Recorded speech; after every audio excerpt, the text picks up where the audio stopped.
बच्चों, आप सभी का आपके अपने चैनल संस्कृत की पाठशाला में आज हम क्लास 8 के बच्चों के लिए चैप्टर 5 के क्वेश्चन आंसर्स लेकर के आए हैं। इससे पहले वाली वीडियो में हम इसका हिंदी अनुवाद कर चुके हैं। अगर आपने नहीं देखी तो पहले वो देख लेना। ठीक है, तो शुरू करते हैं। आज प्रश्न उत्तर करेंगे हम इस वीडियो में। तो पहला प्रश्न देखते हैं। पहला प्रश्न क्या है? श्रद्धावान जनः किम लभते। पहला प्रश्न आपको एक पद में देना है कि प्रश्नों के उत्तर आपको एक शब्द में उत्तर लिखना है। पहला प्रश्न उन्होंने पूछा है श्रद्धावान जनः किम लभते, तो क्या उत्तर हो जाएगा इसका?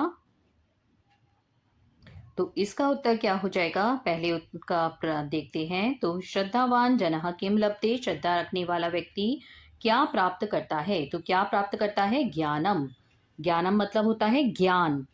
ठीक है, तो श्रद्धा रखने वाला व्यक्ति ज्ञान प्राप्त करता है। सिर्फ ज्ञानम एक पद में उत्तर करना था, इसलिए इसका ज्ञान उत्तर हो जाएगा। आगे है कस्मात् सम्मोह जायते।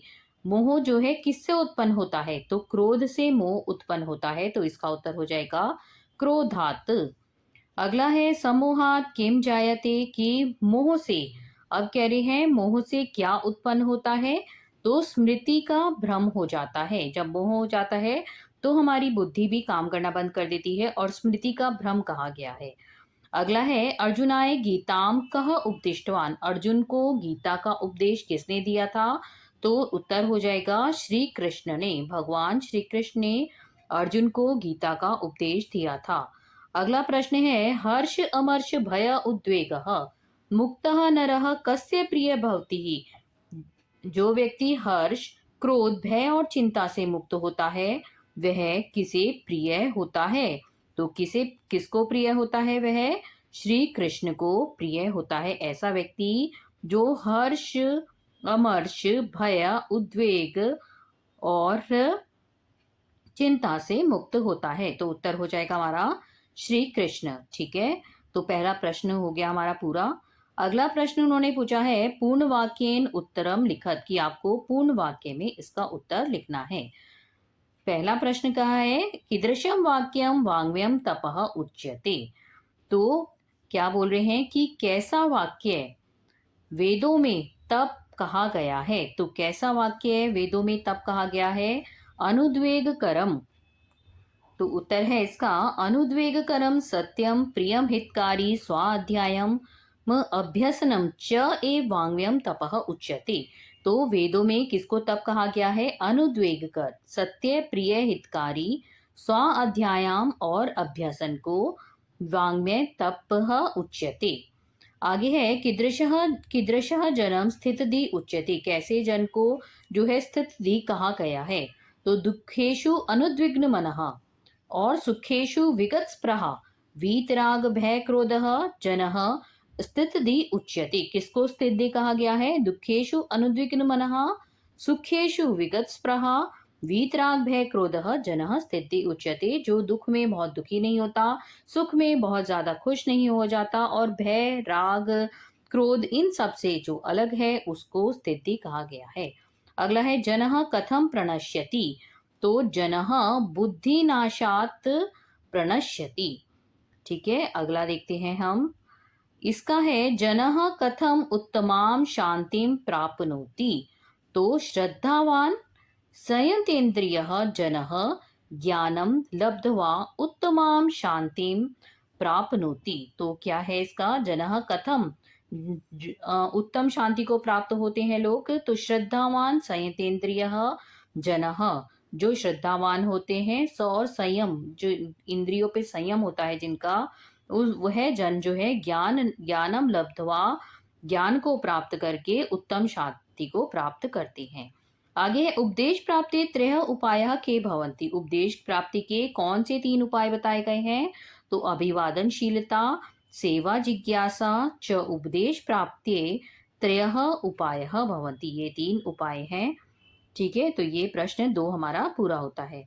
आगे है प्रश्न 3 है। इसमें कोष्ठक में दिए हुए, मतलब ये जो ब्रैकेट में वर्ड्स दिए हुए हैं, ये जो आपको वर्ड दिए हुए हैं, इनसे आपको ये ब्लैंक भरने हैं। ठीक है, पहला है अनुद्वेग करम सत्यम प्रिय हित्यम च वाक्यम। अभी ऊपर हमने पढ़ा ही था इसका आंसर। वांग्म्यम तपः उच्यते। तो वांग्म्यम उत्तर हो जाएगा, यहाँ पर ब्लैंक में वांग्म्यम आ जाएगा। अगला है सततम संतुष्टः दृढ़ निश्चयः च। क्या कहा गया है उसको? स्थित दी कहा गया है। तो पहले का वांग्म्यम और दूसरे का उत्तर हो जाएगा हमारा स्थित दी। अगला है तीसरा, तीसरे में है अनुद्विग्न मनः मुनिः। अनुद्विग्न मने जो मुनि, उसको क्या कहा गया है? योगी उच्यते। ठीक है, अनुद्विग्न मनः मुनिः योगी उच्यते, तो यहाँ आ जाएगा योगी। तत् आत्मज्ञानम प्रणिपातेन परिप्रश्नेन। तो यहाँ क्या हो जाएगा? सेव्या च विद्धि। तत् आत्मज्ञानम प्रणिपातेन परिप्रश्नेन सेव्या च विद्धि। सम्मोहात् स्मृति विभ्रमः भवति। सम्मोह से क्या होता है? स्मृति का विभ्रम होता है। ठीक है, तो यहाँ पर ये थर्ड क्वेश्चन भी हमारा पूरा हो गया। अगला प्रश्न है अधोलिखितानां पदानि उपयुज्य वाक्यानि रचयत। आपको इससे वाक्य बनाने हैं। ये कुछ शब्द दिए हुए हैं, इनसे आपको वाक्य का निर्माण करना है। तो पहला है हमारा उच्यते। उच्यते से क्या होगा? अहिंसा परमो धर्मः इति महाभारते उच्यते। अहिंसा परमो धर्म है, यह महाभारत में कहा गया है।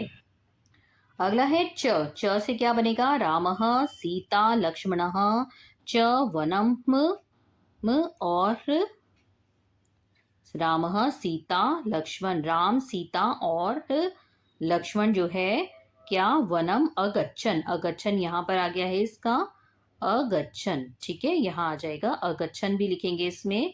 ठीक है, वो यहाँ पर आ गया है गलती से, तो यहाँ ना लिख करके ये यहाँ आएगा। ठीक है, अगला है न। न का क्या हो जाएगा? असत्यम न वदेत। ठीक है, तो इसका ख वाले का सही कर लेना। रामः सीता लक्ष्मणः च वनम अगच्छन, अगच्छन आएगा यहाँ पे। ठीक है, न का क्या हो जाएगा? असत्यम न वदेत, असत्यम न वदेत। आगे है लब्धवा। लब्धवा का क्या हो जाएगा? ज्ञानम लब्धवा नरः ज्ञान चक्षु प्राप्नोति।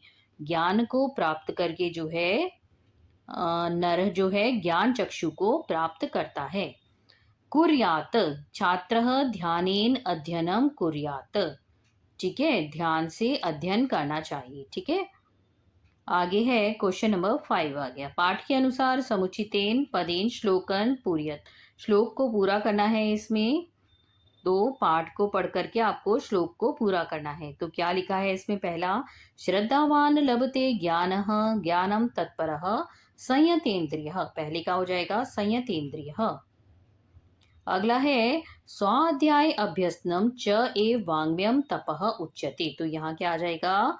स्वाध्याय अभ्यसनम। नेक्स्ट है संतुष्टः सततम योगी यतात्मा दृढ़ निश्चयः। तो यहाँ आ जाएगा दृढ़ निश्चयः। संतुष्टः सततम योगी यतात्मा दृढ़ निश्चयः। अगला है क्रोधात भवति सम्मोह सम्मोहात स्मृति विभ्रमः। तो यहाँ क्या आ जाएगा?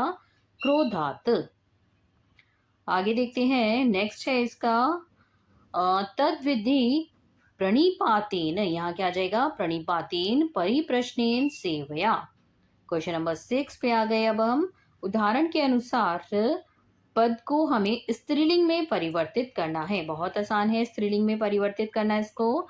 तो यहाँ पर क्या है? पहला जैसे गुणवान का क्या हो जाएगा? गुणवती। आयुष्मान का आयुष्मती।